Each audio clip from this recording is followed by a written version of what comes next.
You're still working as a mediator? Yeah. That's the key to this whole project, right? Yeah. I work as a peacemaker, and I have for 25 years. So you went to law school for that? Yeah. Went to UCLA Law School. Yeah. And did not enjoy the practice of law. Didn't really like representing people against each other. And I found a way to make it work for me, which was to help people get along. When people can't find resolution when they're fighting, I help them find a resolution. And I have a specialty, which is people who know each other. So I don't help two companies get along who are fighting. I help two individuals who have a personal relationship and have a legal dispute because they have a broken personal relationship. Like getting a divorce or? So divorce, broken partnerships, founders or principals or family members or friends, inheritance disputes. But it's where people have incredible vitriol for the other person. And it's devolved into them suing each other or likely suing each other. What are the keys to getting these two people that are butting heads to see things differently or see it from the other person's point of view? It's taking them into each other's perspective. I mean, you can force people into each other's perspective. Most people view a negotiation as what I'm going to get for myself. And in the types of mediations that I do, people have a long-term relationship after the mediation. It's very often a family member or a friend. And if you view it as what I'm going to get, your relationship's going to fail the same way it failed in the relationship. And so I try to take them into a philosophical partnership, basically, where they return to the place that they used to be, where in the beginning of a relationship, we all care about the other person's needs. Like that's part of what we're solving, my needs and your needs. But we stop doing that. We say, look, I've realized that I can't take care of myself and take care of you at the same time. And so I help make it clear to them that they will have another failed relationship if they prioritize themselves. They've got to view this as a team. This is a new chance for them to build a healthy relationship.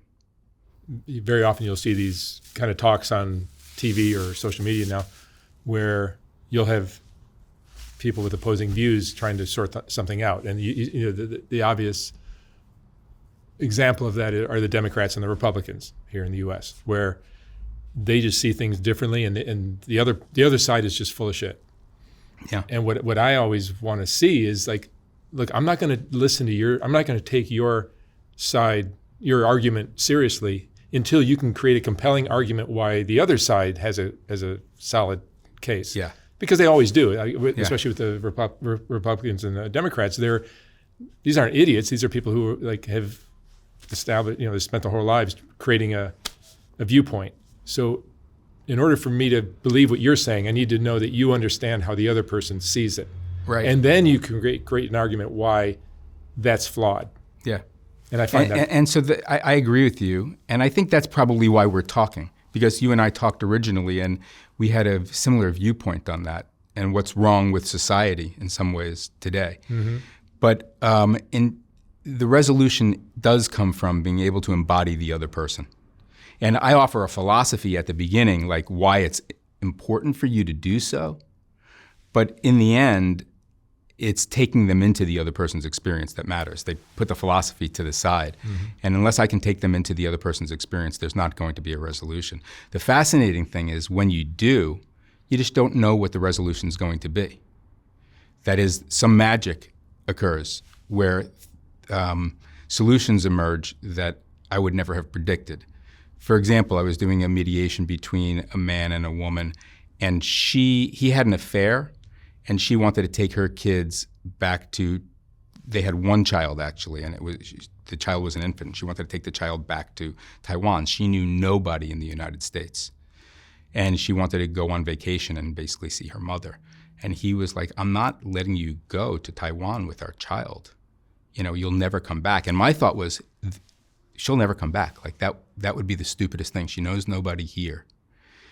They had an exchange where basically I had him embody her experience and what she was going through. Her loneliness here, her belief that she couldn't trust him anymore, her desperation, her wanting to be around family. And when they embodied each other and basically did an exchange where they embodied each other, he basically said, okay, I know what the solution is. And I was surprised at the solution. What was the solution? He was letting her go. Letting her go. You go. You come back with our child. I trust you fully. I see your pain. I feel it. These people ended up getting back together. Oh, wow. I'm there to help them get divorced. But they ended up getting back together. great. There was a custody struggle within that divorce. Not everybody ends up getting back together. Most people don't. But what it shows is that when they can embody the other person, they then are able to find solutions. And not do a half-assed job of it, but really sincerely see things from the other person's perspective. Sincerely. And that's what happens in these. So I'm working, as I think you know, on the Enemies Project. Yeah, so that's why you're here. Yeah, that's why I'm here. And what I do is I take people who have dramatically different views, usually political This views. is a YouTube channel? It's a YouTube channel called The Enemies Project. Where you take people with opposing views. Dramatically different views, like pro-life, pro-choice, a Gazan and a Zionist Jew, a trans woman and someone who believes trans people belong in mental institutions. So we've done, at this point, a good handful of episodes. By the time this airs, they will have been released, the first tranche. And it wasn't clear to me when I was thinking about this project that my experience with people who know each other would carry over to the political realm, because it's different. These people don't know each other personally. So can I use the same techniques to basically shift their relationship? And the answer was unbridled, absolutely yes. Every one of these relationships where the people essentially hate each other walking in are transformed. Completely transformed. It doesn't mean that people shift their position. The goal is not in this program, in the Enemies Project, to solve the world's problems. We're not going to solve the trans issue. But what I do want to solve is people not viewing the other person as a human being so that they can work with each other afterwards. And that has happened in every episode. When you first called me about wanting to do an interview on my channel, I was like, we just spoke about what you're doing and as a mediator, and we just saw things eye to eye in terms of how to resolve these differences. And I think that's the message behind my talks as well on my channel, is like, if we can understand, then it's easier to forgive. And if you forgive, then you'll have peace and the whole thing can get resolved. But as long as we're holding on to anger, nothing good is going to come. Yeah. If there's hate in the equation, it's over. Well, I think that's what your program does, deeply. Hopefully. Is it takes people into each other's experience, which is, something that is missing to a large extent in our world. Absolutely. And so, my program definitely has argument. You have two people, and it definitely starts with arguing and drama. But where it ends up is where yours ends up, which is you want the audience to connect with these people. I want these people to connect with each other. And so the goal of my program is not actually for these people. So let's say I'll have two people on. Let's say I'll give you an example. A transgender woman named Eve and a MAGA gender fundamentalist named Nancy. My goal is actually not to transform their relationship, though that happens every time. My goal is for the audience to see that those they consider an enemy are almost always someone they could be friends with. If the context were different, it's someone that they might love. Then maybe these people will go out and find solutions. But Eve, who's the MAGA fundamentalist, believed when she walked in that trans people have a psychological disease and they should be in mental institutions until they get better. And Eve believed that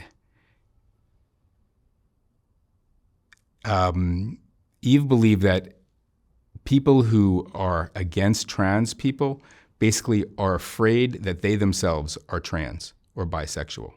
They both had kind of somewhat wacky theories about each other. And really, Well, there's some truth in both those arguments, but there's a lot more to it.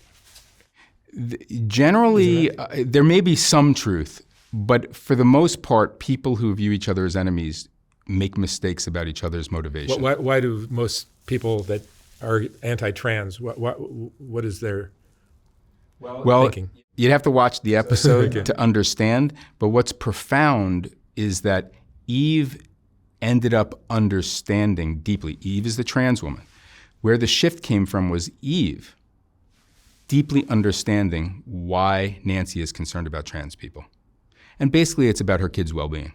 A sincere, deep, deep concern, whether correct or not, but a sincere, deep concern that exposure to trans people will make her kids' lives very, very difficult. That was deeply sincere. And when Eve saw that, there was a shift in Eve.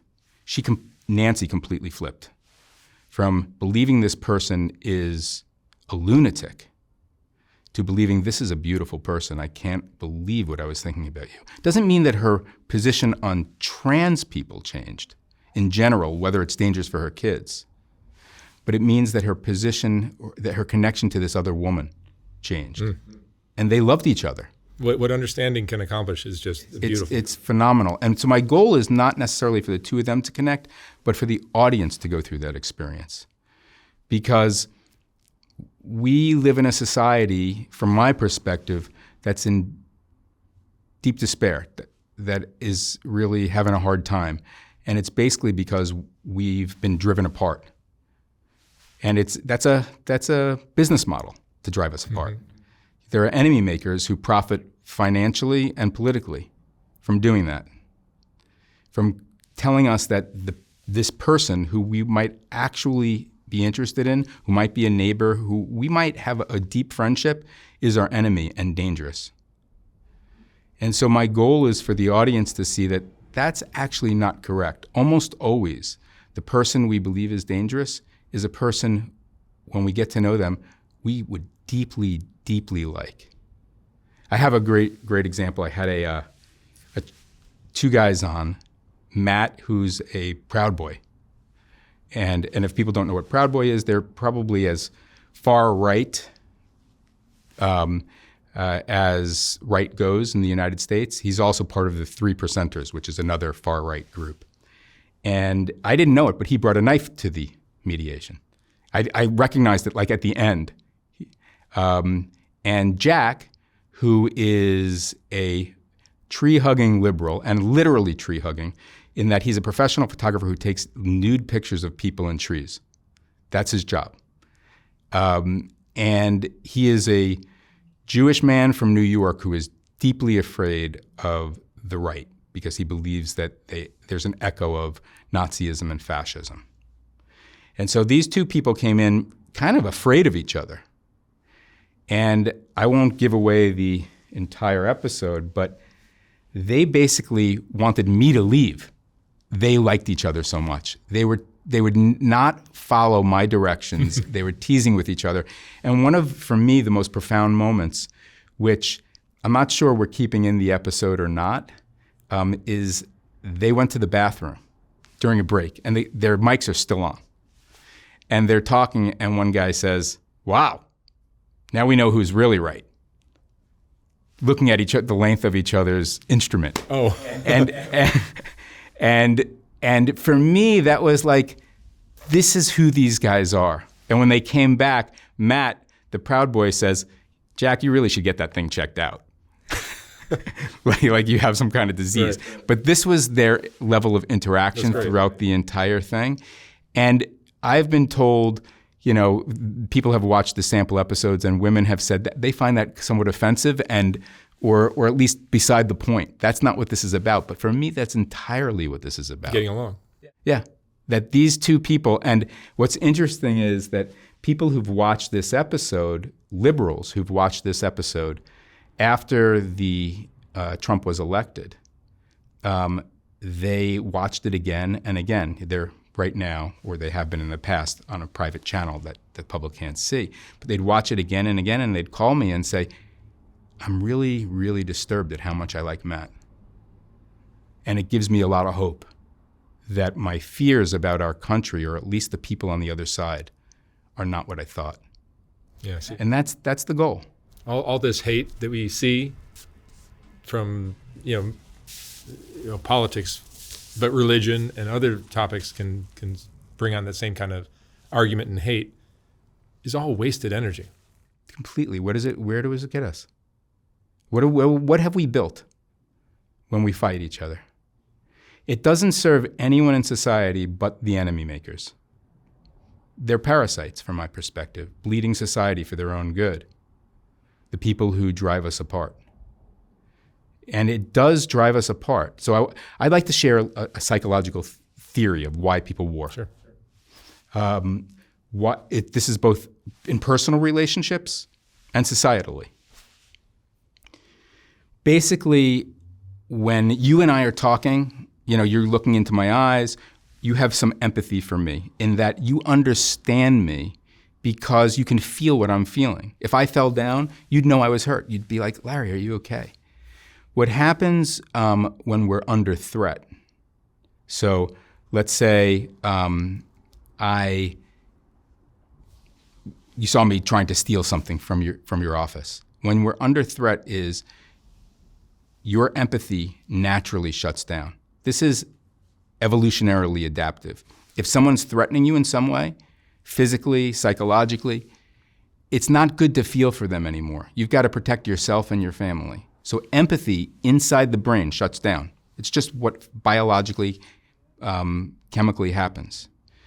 When empathy shuts down, we're willing to hurt the other side, right? Like now if I stole something from you, you'd not be thinking I'm a good guy. You'd be thinking, how do I get this guy out of here? And if the police came, you'd be like, yeah, arrest him. Or whatever empathy you had for me would go. Empathy shuts down, but the other thing that shuts down, which is not as obvious, is that you can't understand me anymore. Because the way we understand people is through two mechanisms. One, we just feel what they feel. We're looking at them. It's not conscious. We just know what they're experiencing. That shuts down when empathy shuts down. And the only thing we're left with is theories about the other person. So now you have theories. Oh, Larry's a lawyer. Lawyers can't be trusted. Whatever the theories are, you no longer feel what I'm feeling. And so what happens in our society is that people have an incentive, what I call enemy makers. They have an incentive to create threat perception on the part of their own people. They play all these clips of the other side where the other side said bad things about us. When empathy shuts down, now I can feed them theories that make no sense. Because there's nothing internally checking whether that theory is correct. We can't feel the other side. And so we come to the conclusions that the other side, their motivation is just that they're evil, which is not a human motivation. Their motivation is that they want to control us. That's not a human motivation either. That's not why people do things to control the other side. Their motivation is they want to hurt me. That's not a motivation. And so, but when you feed people these motivations, these theories, they become very fearful of the other side. And now, when people are fearful, they choose strong leaders. This is the oldest playbook. And it's what I call the enemy trance. The enemy trance occurs in us when we're under threat, we believe we're under threat, empathy shuts down, we're willing to hurt the other side, and not only that, we can no longer understand the other side, and we're susceptible to all sorts of bullshit, all sorts of conspiracy theories. That's what's happened in our society, and it's been gamed. It's become a business model. Yeah, on social media, hate is what will... What sells? Yeah, you'll pick a title or a topic that just will stir up an audience. So this program is my form of rebellion against that, because I don't see the other side. I have my views on political issues. I've grown to understand that the other side is never, ever the enemy for me. Whenever I get to know them, I like them. I like them a lot, and we can solve things together. My wife is from Ohio, so I'm from the Bay Area. My wife is from Ohio, and the people there are really, really conservative, at least some of her family members. And they go on Trump trains. From the standpoint of the people in the Bay Area, that's lunacy. Like a Trump train? What the heck is that? The people in Ohio, when they find out that I'm from the Bay Area and I live near Berkeley, they're like, "You're from Crazy Town? You seem so normal. I cannot believe you're from Crazy Town. Oh my God, what is it like to live there?" These people in Ohio are the most beautiful people I know, right? They're fun, they're giving, they're loving. So how can they be on the other side of a civil war? They shop at the same places. They eat the same food. Culturally, they're the same. They believe we're the enemy out west, and we believe they're the enemy, and it's absolute stupidity. That's what got me started. Like, I cannot believe that these people are supposed to be my enemy in this civil war. I'm not doing it. I'm not participating. So this is my form of rebellion. Yeah, and there's an endless supply of people that see things from opposing sides like this. Yeah, endless. Yeah.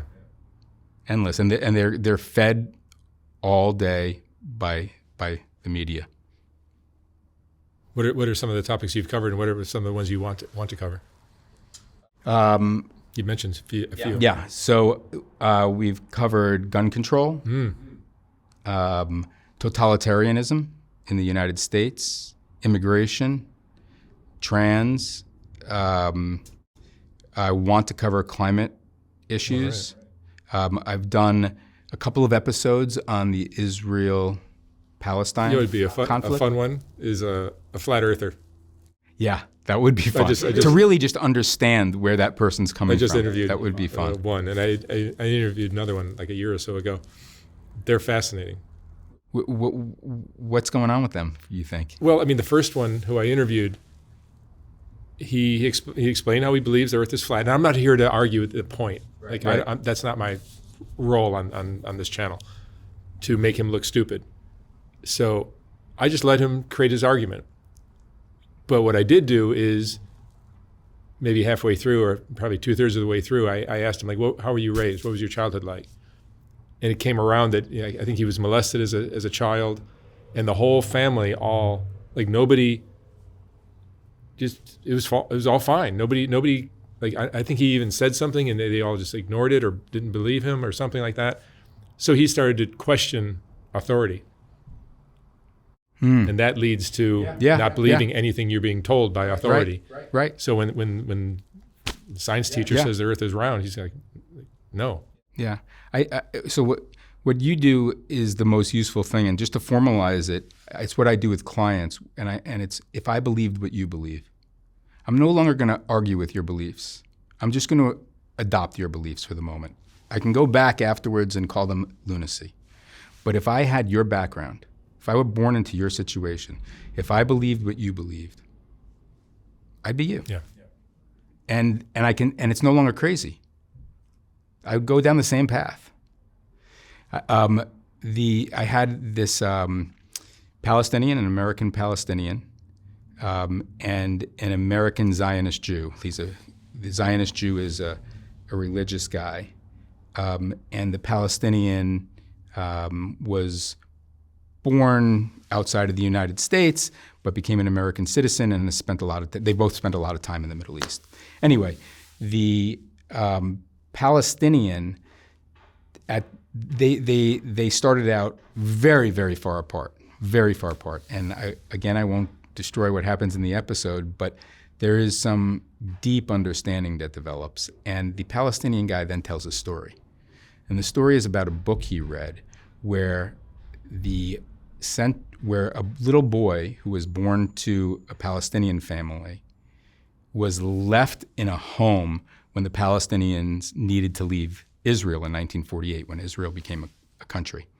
And so now this little boy who's Palestinian grows up with this Israeli Jewish family. And eventually they're allowed to come back into the country. And they come back to the house, and they're really interested in finding the boy. And now these two Israelis have raised this boy whose name is Dov. And they ask, where is Dov? And the Israeli parents say, Dov is he'll be home soon. He's doing his service in the IDF right now, which is the Israeli Defense Force. And they're shocked. And Dov comes home and he has an argument with these Palestinians, with his biological parents. and they realize he's now a Zionist. He's a Jew, and he fights Palestinians. And Najib, the guy on my show, says, so what's my point? Why am I telling you this? I guess my point is that we could be each other. Like, it just is where we were born. Mm-hmm. Like, we are each other. We should not be doing this to each other. Yeah, Crippen, a blood. This should not be happening. Crippen, a blood gang member who just Exactly. grew up on the other sides of the street. Like, you just happen to be, if they're the same person. Yeah, and we happen to agree with our family members usually, or the community that we're in. I mean, it's not just coincidental that we think our group is right. What is it about humans that we seem to be so attracted to fighting and war? Yeah, I mean, how many wars have there been? How many wars have there Like, been? How many? We haven't figured out that this shit is destructive? Yeah. We evolved in an environment where groups, this is my view, competed with each other. Yeah. And if you didn't cohere with your group, you were dead. You had to have ways of cohering with your group. And so it's very natural for human beings to oppose other people. And what's interesting is that, from my perspective, that it's exacerbated today because of technology. And let me tie that back to the enemy trance. With the enemy trance, we become desensitized to the other group when we believe they're a threat. What happens with technology today is that anything Group A, the Democrats, say about Group B, the Republicans, is going to be aired to the Republicans. Anything they say to rally their troops, and understand the role of moral judgments. So people have judgments of the other side. They're evil, they're bad, they're selfish. They don't love children, whatever it is, whatever those judgments are. Judgments evolved so that we could resolve our problem in groups. Two people have a problem with each other, the one who's called bad is going to be ostracized and ejected from the group. We're all trying to convince the group that we're the good guy. It's a tool for groups to have cohesion. So what happens is that judgments, as we evolved, became like a knife at the neck. Anytime somebody judges you, that's why people react so strongly to judgments. I've had clients where one person has threatened the other person's life. And she says, he's threatened my life before. I'm not, he might do it, I don't know. But as soon as he called her a bad parent, out of control, her response. Judgments are the greatest threat to human beings. Judgments of the other side. So what the other side plays in today's media is their judgments of us. That's what enemy makers play, because they know that that's like a knife at the neck. Call us selfish, call us stupid. Hillary Clinton's comment that the other side are deplorables. That's why Trump won the first election, because she said that. And she demeaned 50, 70 million people. Any judgment is a knife at the neck. And so whereas in group dynamics in the past, people said things to their group to rile their group, it was never played to the other side. Mm-hmm. I posted a video earlier this year of a woman from Texas who was a very anti-Trump. She basically did a rant about how much she hates Donald Trump. And I posted, I stay away from religious topics, but I posted this video just as a test to see what my audience's reaction would be, hoping that they would say, clearly there's something going on, a little more understanding. But instead, they just went to the... Yeah, so judgments... Just went to the hate. Judgments are a tool of war, essentially. They will rile your side and they will repel the other side. The other side will see you as an unbridled threat. And if you're evil, if they conclude that you're evil, if you judge somebody else, they're going to conclude that you're the bad guy, if you don't understand them. And if you're evil, you have to be defeated. There's no choice. You have to defeat evil. And so that tool, which used to be used in private to rile our side, now gets played to the other side by enemy makers who have an interest in playing it to their side. to rile their own side up. And so we have this technological innovation now, which basically means that there's always a knife to our neck, always. What are you learning from these projects, these talks you've had personally? Well, firstly, it's a real relief to know that the theories are right. That we can all get along. Yeah, and love each other. I mean, it's just crazy how these people end up, for the most part, loving each other. It's beautiful. Yeah, it's beautiful. So that's the first piece. The second thing, so it's a hope, and that's what I'm trying to offer, is a hopeful vision, a different vision, a rebellious vision. I'd say that one of the most profound learnings for me is that, in each of the episodes, I do have people kind of adopt each other's views and play a role of the other person. And one thing that's really interesting to me, which confirms the judgment, how damaging judgments are, is that if I'm playing you and you're playing me, let's say you're pro-life and I'm pro-choice, and I'm playing you, okay? So I'm now adopting a pro-life position. One thing is that I can learn about being pro-life by playing you. So when I play you, I get to be you. The other thing is that when I'm playing you, you get to listen to me. You get to hear me be pro-life. Which do you believe is the most transforming of those two experiences for the people who are in these roles? The one who's listening. The one who's listening, who gets to hear the other person play them. Because it undoes all the judgments that they've heard. And the depth of the understanding of the person who's adopting that is an indicator of how intelligent or how thought out their argument is. So, and what happens is when people are playing each other, they go further than anything they've heard. They really are embodying the other person, and they're coming up with reasons for their argument, and that they really are creating themselves. And the other person watching it usually is brought to tears. Like, finally, I'm being understood. Nothing would be more transformative if you had a pro-lifer or a Republican and a Democrat, where you take on their argument and you present it so beautiful, so intelligently that they go, yes, exactly. Yes, and then you layer on your argument of why that doesn't work. So I am very careful. I'm very careful to not turn it back into a debate, to not have it used as a mechanism to finally convince you. I'm only in this trying to have people embody each other and then not return to the debate. I want them to fully leave liking the other person, because that is what I believe is necessary for them then to come back and have conversations with each other. It seems like the animosity, the hatred, all that, whatever you want to call it, that's gone on in our country, is it worse now than it used to be? I think so. It seems like I maybe think social media has made it worse. Yeah, I think that's what I believe, that social media has really dialed it up. These technological innovations. You used to be able to be a Democrat and say things to your closed conference that didn't get played to the other side. Right. Now it's constant threat.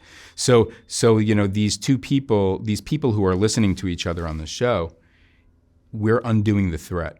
If a person can embody you and be you, that is transforming, because understanding is a form of love. Like, that's the way we experience it. If you understand me that deeply, you must be a good person. If you get me that deeply, you must be a good person. And so I can't dislike you anymore. So when I ask them what afterwards, what's been the powerful part of the experience, almost always is, I cannot believe how you got me. I didn't think you'd be possibly able to do that. I didn't think a person like you could get me. I didn't think a pro-life person could get a pro-choice person. The depth you did, it made me cry. I had the pro-life, pro-choice episode was incredible. I mean, just incredible. I had this guy on who, John, and I met him at a conservative rally. So I go to different rallies to meet people. And he was telling this story to other people. He's a big guy. And he was telling the story about how he was a security guard in a Walgreens, and he was like tackling people who were stealing stuff. And he said, and they would tell me not to tackle anybody, like you're here for deterrence. Just look big. Don't punish them. It's too dangerous. And he was like, but they need to be punished, right? Like, and so I asked him, what's your issue of passion? Because this guy had a lot of passion in him. And I wanted to know, like, if there's something that he might be on the show for. And he said, oh, obviously, abortion. It's like, abortion? That was so surprising to me. And then I said, why abortion? And he said, 2,800 kids every day are killed. And he just started sobbing. Really, really felt intensely about it. And I paired him with a woman who believes that men who are pro-life are pro-life because they want to control women. That's their motivation. And it's as old as the church, men wanting to control women. So these two are paired together. And what happens between them is unbelievable. It's just like they hate each other. At the beginning, he is acting out when they're talking with each other, the baby in the womb, saying, Mommy, don't kill me. Mommy, don't kill me. And she's just got her hands down saying, what is wrong with you? Oh my God. They can't look at each other. And then what happens to them is remarkable. And they love each other. That's amazing. Yeah. It is amazing. It is amazing. And it's not something that is fostered in our society. And it could be. And we're being driven to destroy our society. As you said, nothing comes from war. Like all this energy we put into war could be put into solving our problems. And it's not. It's just put into defeating the other side. Yeah, so destructive. Serves no one except the leaders, or certain leaders. Yeah. Amazing. So the name of your project is? The Enemies The Project. Enemies Project. So it's on YouTube, just look up The Enemies Project? Yeah. Excellent. Yeah. It's got to be such a fun project to work on. It has been fun. So I would say that it's been great. I've been shocked at how easy the sessions are, like how well they go. I've had to change the format, as I'm sure you have. You have thousands of shows. Mine is we have 8 shows right now, and we're going to do a couple of seasons of 10. So much work goes into the preparation, but the shows themselves, it's kind of like painting, like all the work goes into the taping. But when you paint, it's easy. Painting a room, the shows themselves go beautifully. The preparation has been hard. Like, one of the learnings that I've had is that people don't want to speak to each other more than I realized. Right? Like, it's been so much work for me to find a Zionist Jew who will speak to a Palestinian who will speak to a Zionist Jew.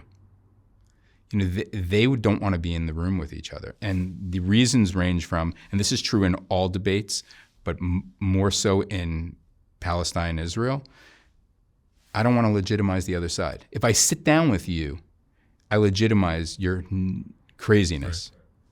The second is, I'm afraid that people are going to dox me. The third is, I believe my own side is going to ostracize me for sitting down with you. If I sit down with you, I'm going to be punished by the people who care about me. And that's one that I've realized that people aren't willing really to admit to me until I get really deep with them and realize that that's been operative in a big way, that people want to make peace with the other side very often, but they don't want to be considered disloyal. What the irony is that they're not disloyal, they're doing it for their side. They're sitting down with the other side because they believe that'll get something for their side, but being called disloyal is so painful to people. And then the other reason is that people don't want to be damaged by the other side by sitting next to them. And this is true particularly of progressives. People on the left are very reluctant to sit down with people on the right because they believe that they're going to be abused. And so all of these reasons combine to me having a real challenge to find people. I've had probably for the Israel-Palestine episodes, 10 people on each side cancel after they've been confirmed. Because once they go back and speak to their friends about it, they're like, no way. There's no way I'm going to expose myself to that. And that has been discouraging to me. See, that's what the problem I have with my channel is, like when I interview a sex offender, a pedophile, I find these talks interesting, and my audience likes them as well. But I can't do any more of them because you guys, the commenters, have crucified the ones I've done. So they're going to look at the other ones I've done as sample and they go, oh, let me see oh my God, I'm never going to do this again. Right. And that's why I have to either turn off the commenting or do something, because it's making my job so much harder. Yeah. That people will punish each other for open expression. That's another challenge that has arisen in the United States. Palestinians won't participate, even if they're anti-Hamas, because they don't want to be, even if they're U.S. citizens, they're afraid that there's going to be mass retribution against them from the government. And so when we shut down conversations, from my perspective, people go underground, and there's no chance of resolution. So that's been really deeply challenging. And the other piece is that people sometimes see me as I approach them, as a bad guy for fostering the conversation, which has been like kind of destabilizing to me, because in my mediations, nobody really dislikes me. I'm like the guy in the middle. But approaching people to be on the show, people are like, why would you, if you're bringing that person in the room with me, there must be something wrong with you. Mm-hmm. Yeah, and that's been like hard for me to deal with and to keep going. So it's been challenging in those ways. Yeah. I thought I might tell you some stories about, and we could, I recognize that you might cut some of this. No, I'd love to hear them. I wanted to highlight the dynamic where people in the enemy trance come to the conclusion that the other side wants to control them or hurt them or is evil. Because I'd say that in 90% of my mediations, now remember, I'm a mediator outside of this project, and I've done thousands of mediations probably over the last 25 years. And I'd say in 90% of my mediations, at least one person believes the other side wants to control them. That's their motivation. Like when you're in a fight with somebody, you believe that they actually want to control you or hurt you. So there was a couple, and they had been married for a short time, and they were getting divorced. And very often, in order to resolve the issues in the divorce, you have to kind of go backwards, because the same issues in the divorce are the ones that emerge during the marriage, because they have to work with each other and they can't. And so we go through why essentially they divorced, sometimes, in order to kind of bring some peace to them. And this guy, this couple got married. They were fairly young, and they used to go out to bars a lot with their friends. And they then had a child, and he continued to go out to bars with his friends occasionally. And she would come down on him about that, probably for good reason, that she needed support in the house, but she would call him selfish. And he would not being in the house. And he then started to go out a little bit more. And what developed basically was her calling him selfish basically was a threat to him, which shut down his ability to feel what she was feeling. He used to feel what she was feeling. When he got shut down empathically, he started to go out with his friends more. He stopped caring about her as much. And he started to conclude that her desire existed to control him, that she was a control freak, basically. That was her motivation. It was to control him.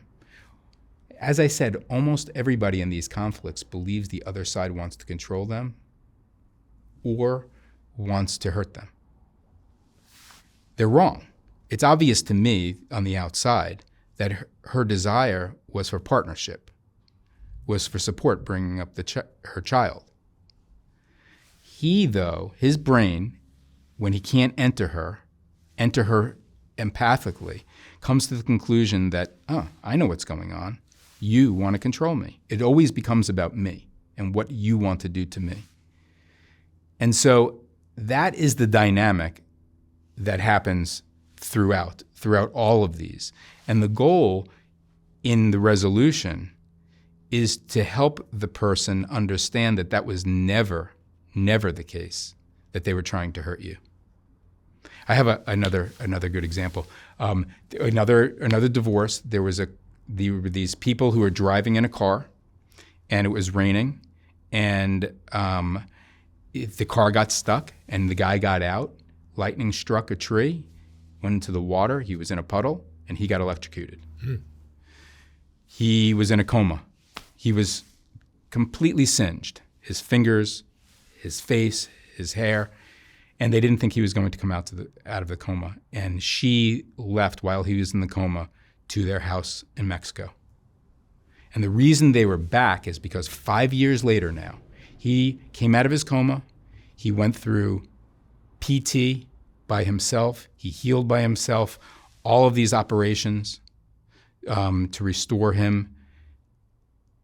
And she wanted a divorce, and she wanted to keep the family house in Mexico, where she had met somebody else, and she wanted to live with this new man in this house in Mexico. And they had not talked to each other, they had not seen each other, and they couldn't look at each other when they came in. And so in this circumstance, you have to get them talking before you can help them resolve any of their issues. And what he really wanted to know, which is what a lot of people want to know when they're hurt, if you really get deep with them, is, why did you do this to me? Like, how could you possibly do this to me? Could you imagine going through this and having your spouse leave? Like, you must fucking hate me. I cannot believe what you've done. And I know that she's not motivated by hate. I know that she's motivated by something else. You know, he believes that she wanted to hurt him. And where we eventually go when she starts describing what her experience like when he was singed and was in a coma, her experience was pain. She could not handle the pain of somebody she loved. She just could not bear it. And so she could not look back. And the crazy thing is that she did this because she loved him. Like, that's what he ultimately ended up understanding, which was clear to me because I've been through this a number of times, where the person who leaves the other person when they're in pain is because they can't bear the other person's pain. They care too deeply about them. It's a weakness in them. But once he understood that, like, he finally looked at her and he started crying. And she was like, I thought about you every day. I was so ashamed of myself. I still am. It's really hard for me to be here with you. And the resolution was that he let her have the house with her new partner. He's like, I never wanted you to suffer. Crazy that that's the resolution, like that he would give that to her. But I've had 3 different cases where a spouse left a former spouse because the former spouse was having a really, really hard time. One case, like this one, was physical. The other 2 were psychological, where the people were in mass depression and they left them and they wouldn't speak with them. Do you have cases where the one person empathizes with the other and sees it from their perspective and is doing all the things that's required, but the other one is just stubborn? I'm sorry. Where one side is absolutely. And it doesn't happen that often. My go-to, like, I generally don't do this in mediations, is to have them switch sides, right? Like, to inhabit each other.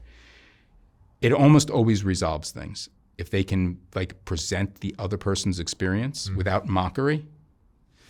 But it doesn't always resolve things. And the risk is that if a person goes through that experience and then afterwards we're like trying to understand what, I've been you, what was that like? And the person says, I didn't learn anything new. Even if they played it really deeply, they played the other side really deeply, and they say, I really didn't learn anything new. Yeah, there was nothing profound happened for me. that is worse than having them never entered the other person's experience.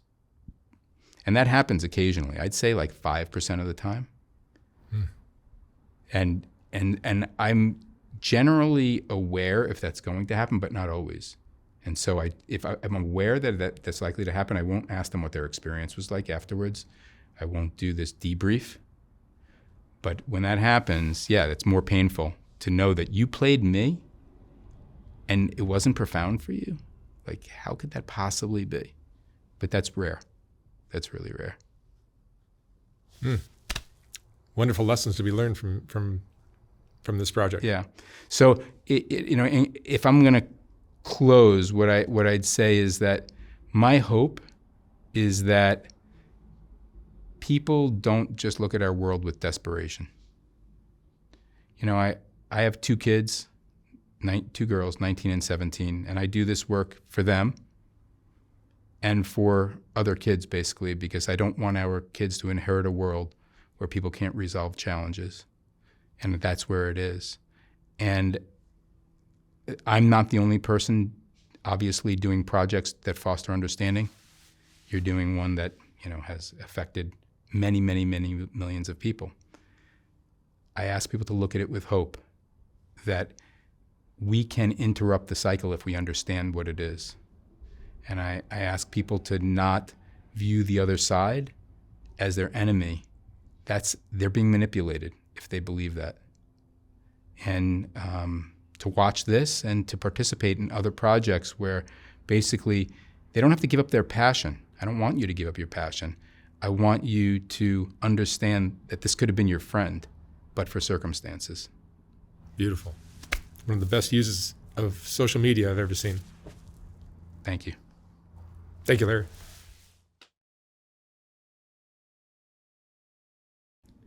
When I was designing the first Soft White Underbelly book, I realized that there were so many great portraits that weren't going to make it into that book.